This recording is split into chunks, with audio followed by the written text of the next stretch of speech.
deserve to live without the fear of violence, without the fear of danger. So, means we are all equal. It's just like a dream now. It is the house which exists only in our memory now, the houses that we lived before. To focus again on rehabilitation and resettlement. Women are the one who bridge the gap between the people and the security forces.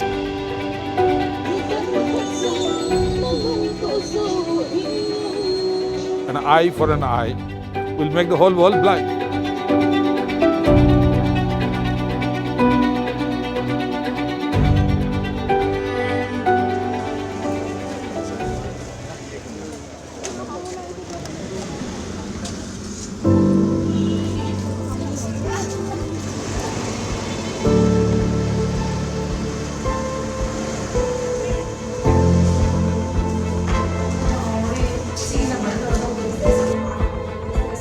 At the Jawaharlal Nehru Institute of Medical Sciences in Imphal, Dr. Guddi Laishram is taking a class of community medicine.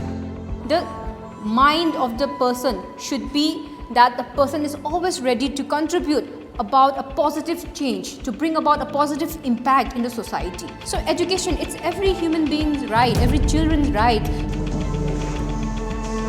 Dr. Laishram and Dr. Sarda Devi have been conducting classes for 92 students, mainly from Meitei community from Churachandpur Medical College here. With the exams round the corner, completing syllabus is a top priority. Lots of challenges. I wouldn't say that, I can't even afford to say that there is nothing, difficulties we are facing. But however, thinking about the students for their career, since they have already prepared for so many years in order to crack the NEET, so we have to continue with this no matter the hurdles, because that's the oath that we have taken when we first chose this profession. And then also we have to teach to our students in order to be resilient during this time, because resilience is one of the key factor in order to overcome with this. And with the hopes that these things that we are facing now shall pass, we are continuing with this. But still, we are thinking, we pray that all the lacunae that we're facing should be, met soon. The gap should be bridged. For us, as a faculty, we have no boundaries. As a doctor, when the patient walks into our OPD, we don't see which community they belong. We just treat as a human. So in faculty, when we teach or when we interact with the other faculty, we don't see which community it belongs or he or she belongs. So nowadays, it is on a daily basis to work to make the function the college as well as to save the career of the our students. We are communicating on a daily basis, and there is no hardship among the faculty, and we are working towards the goal. Our final exams are near, and we are more focused on that हमारे बच्चे पास होना चाहिए भाई. Not just the teachers, these MBBS students are coordinating with their batchmates in Churachandpur and sharing notes. As a medical student, we are in the same field, so Meitei or Kuki, it doesn't matter. So we have to cooperate and we have to study together in a very education-friendly, safe environment. That's it. Divided by boundaries, but united by desire for education.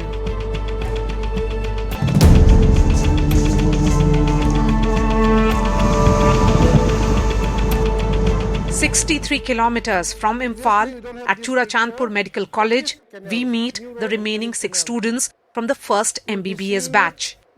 Dr. Robert is teaching anatomy. The muscles of the back.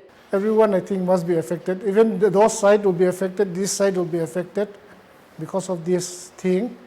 But because of compulsion, for the sake of the students, we continue to take class. We are not properly even in the mood to take class, but we have to take class. We are coordinating with our staff in Imphal.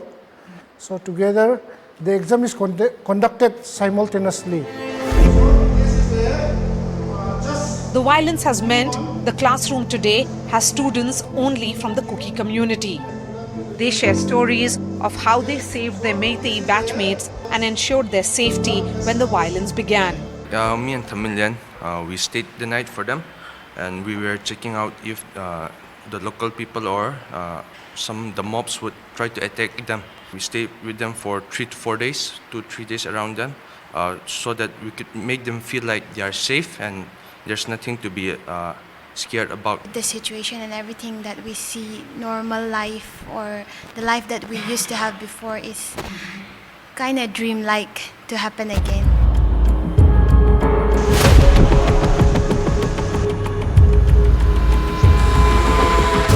The journey from Imphal to Churachandpur is tough. One has to cross a buffer zone and multiple police checkpoints.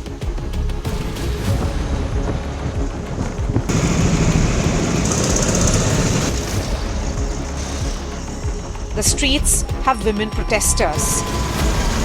The two ethnic communities have been segregated by boundaries, with Meiteis in the valley and the Kukis in the hills. This is a temporary phase of the violence, and if we have to see for the entire state, we will have to consider it's a time where the conflict has taken place and it's a temporary phase. Yes, of course, at this juncture, there is a sort of what you are saying, like sort of segregation is seen on the ground. But I think this will not stay for long. You will be seeing for the last some 6 years of the government, even from the earlier government, it has started. This particular initiative on drug menace and then this one was not forcefully taken up in the earlier government. So the sentiment of the people, either Meitei or this one, was there before this violence was there. When the violence erupted, it has compounded along with this.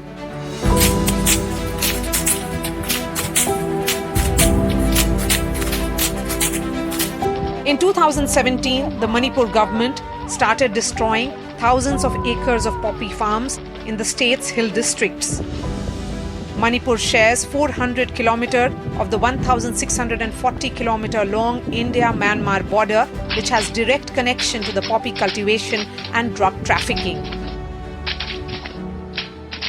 There was some little that the tensions and the clash, it was happened between the two groups or within the state of Manipur because of this poppy plantation and other drugs, related issues. Many drug smugglers were arrested. During that time also, the clash was, tension was not happen, and particularly this poppy plantation, that is totally destroyed this our environment and the pollution. So the government has, taken up this war on drugs, but some sections are opposed this war on drugs. That was also one of the communication gap.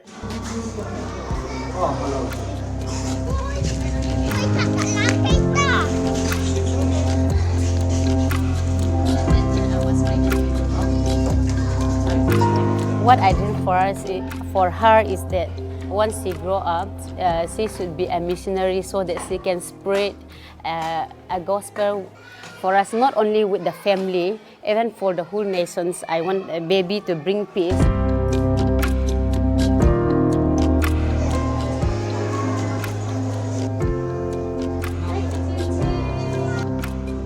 4-month-old Na Jemkin was born on 31st May in this relief camp in Yangtam, a day after her mother arrived here. Lamba Tothang, a junior school teacher, ran from her village when the violence broke out. This beautiful little one today is the reason for multiple smiles, not just for her family, but many others in this relief camp.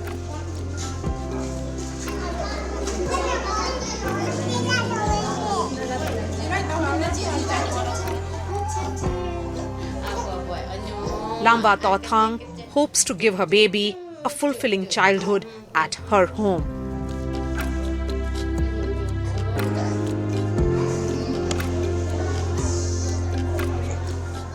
The situations in the relief camps, I should say, it is far better than than having nothing, I should say. We really want to go back home, because at home,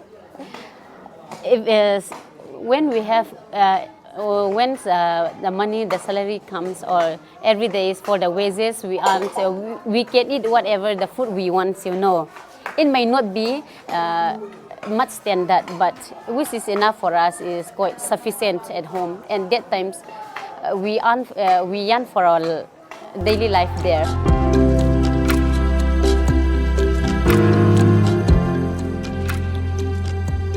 Divided by boundaries, but united by desire to return home.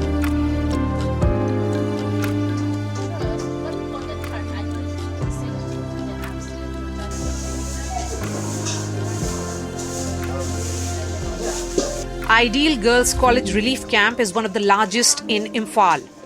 923 displaced Meiteis live here.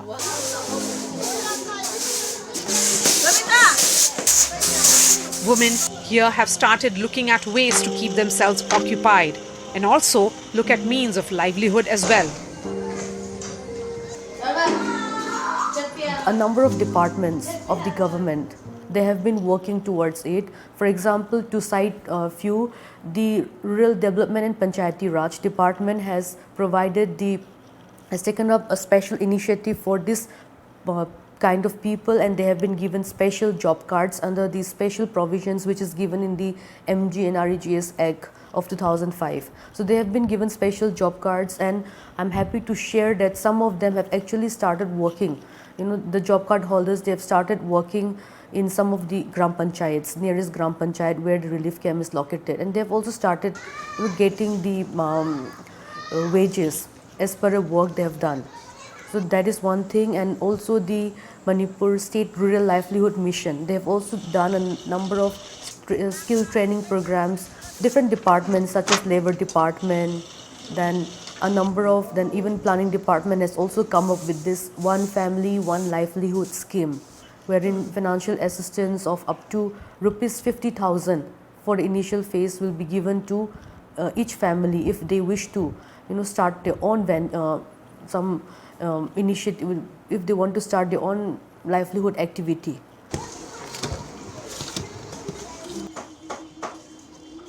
A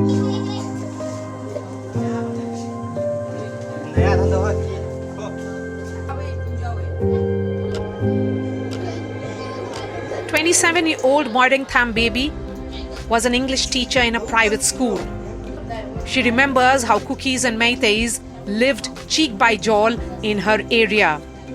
Tears well up when she recalls how a newly built 2-story home was vandalized and razed. It's just like a dream now. It is the house which exists only in our memory now, the houses that we lived before. And thinking that we wouldn't be able to live in that type of house, which we make it for our own money.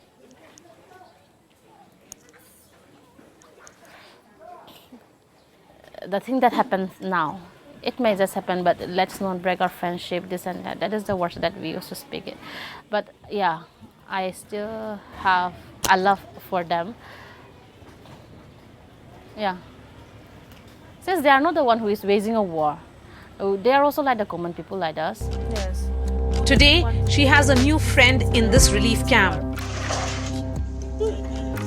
Nanthoibi, a young mother, is occupied with a 9-month-old baby. She lives here with a family of 6, all staring at an uncertain future. Is this the life we deserve?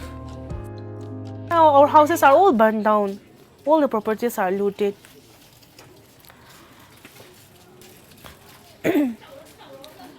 We cannot live here forever. Also, we don't want to live. Instead of taking us in a fabricated house, if the government happened to take up steps to send us in our own place again, I would think that would be really appropriate.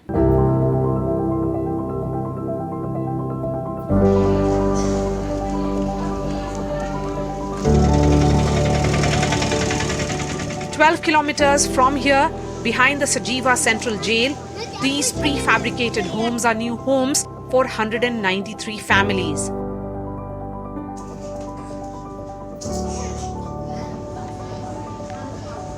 72-year-old Shajoy Maiti has 2 rooms for himself and his family of 14. खाना पीना हम लोग गांव में ने थोड़ा दे रहा है, चावल दे रहा है, दाल दे रहा है हम लोगों को, लेकिन हम लोग ये चावल नहीं चाहिए, ये दाल नहीं चाहिए। अपना घर अपना गांव जाने के लिए हम लोग को इच्छा है, कब तक यहाँ रुकना है। ये है इंसान का, जैसे आपको जू होता है जानवर का रहने वाला जगह, वहाँ पर एक घेरे हुए अंदर रखते हैं, उसी तरह हम लोग यहाँ पर है। Shajoy's grandchildren, 13-year-old Reena and 8-year-old Kangpokpi, study at the camp school. They have a regular dance practice sessions too, as the out-of-rhythm life is being brought back to some semblance of normalcy.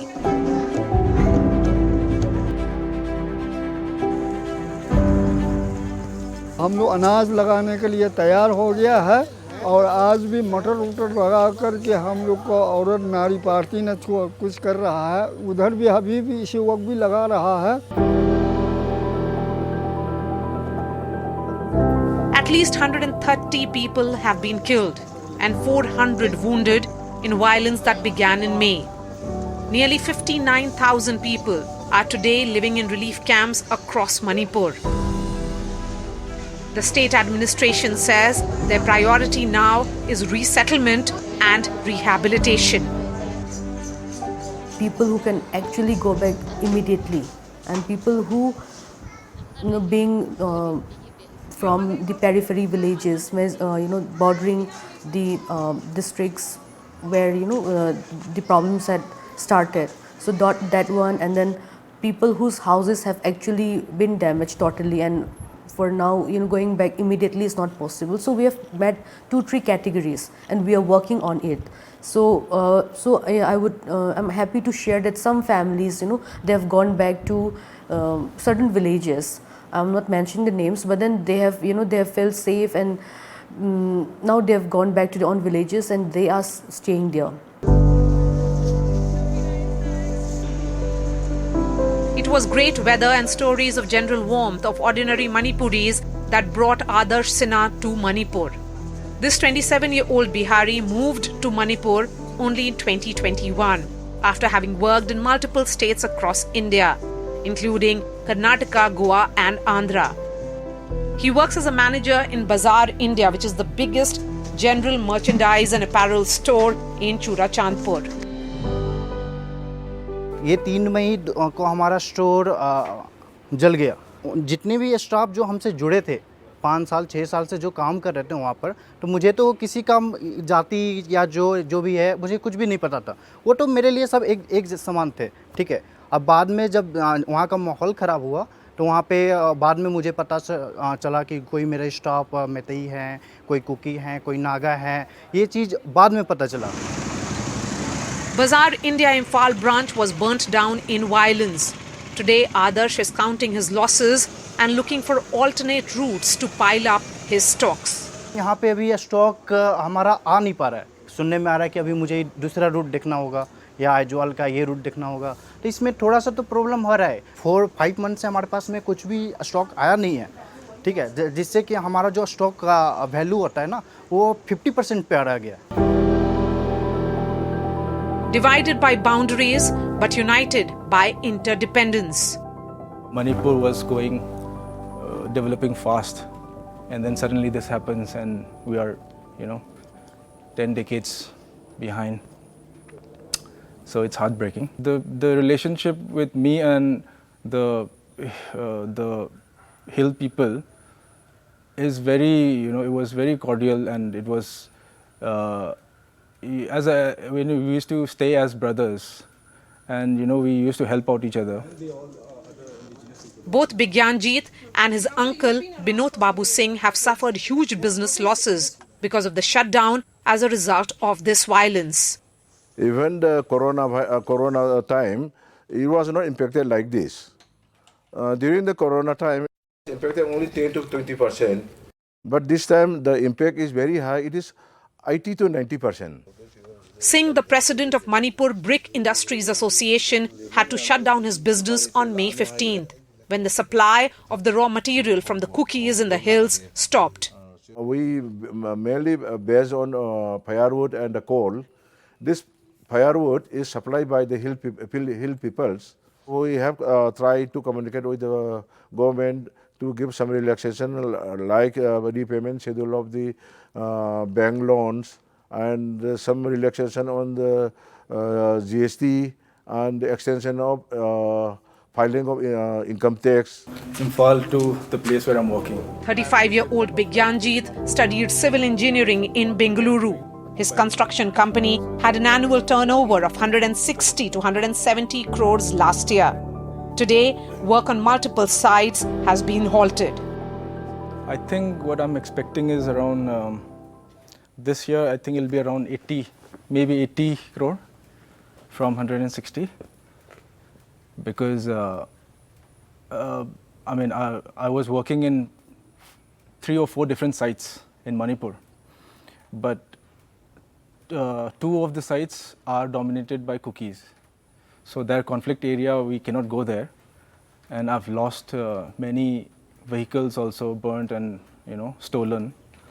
So those sites, the work is closed now. So the only work I'm able to do is near the Nagaland border. So that's the only work I'm doing. But Bigyanjit, I'm sure, just as you talk about cookies, they also got employment because of your construction sites, right? Yes. So what is the feedback that you're getting from them? Are they also worried about it? Because whatever said and done, this conflict is also about people being dependent on each other. I used to depend a lot on the natural resources like rocks, boulders and sand, which is present in the hill areas for my construction work.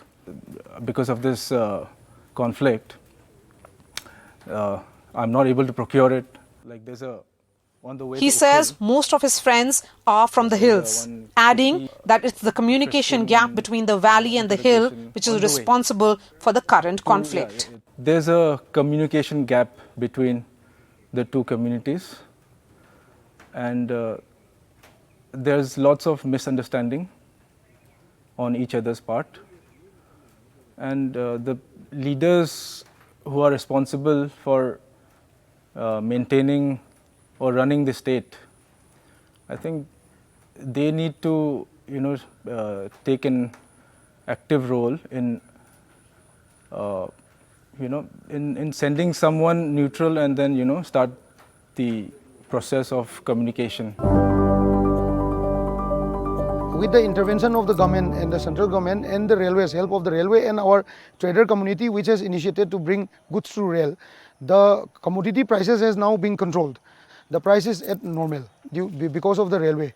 The incoming of railway and initiative of trader and government being able to provide proper security and connect with the railway and regular meetings which are happening with the railway for goods movement, things has actually changed.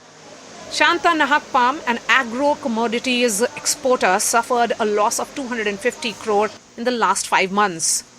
Today he looks back and says things would have been worse had the state government not streamlined movement of goods.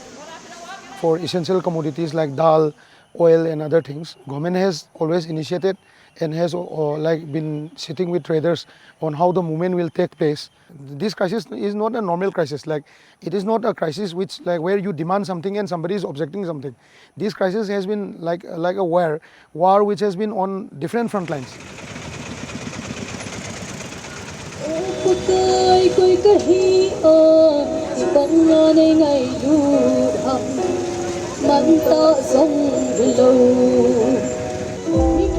In Manipur, women have always been the central figure of conflict,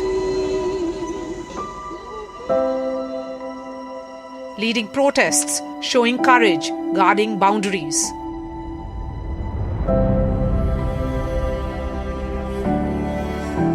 Two months after the violence started, this video of 4th May surfaced. 2 women being paraded naked by a mob of men and being sexually assaulted.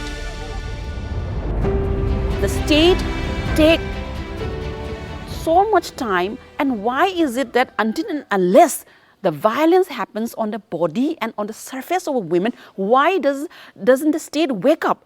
Why is it that the state doesn't wake up until you see the ravaged body of a woman? It doesn't matter whether the body of a woman belongs to the Kuki community or Naga community or the Meitei community. It doesn't really matter at all. Mary Jones is the convener of the women wing of the Indigenous Tribal Leaders Forum. She says their resistance group has faith only in the central government. We are the peacemaker. If there is differences between or retaliation between the security forces, the state security forces, women are the one who bridge the gap between the people and the security forces.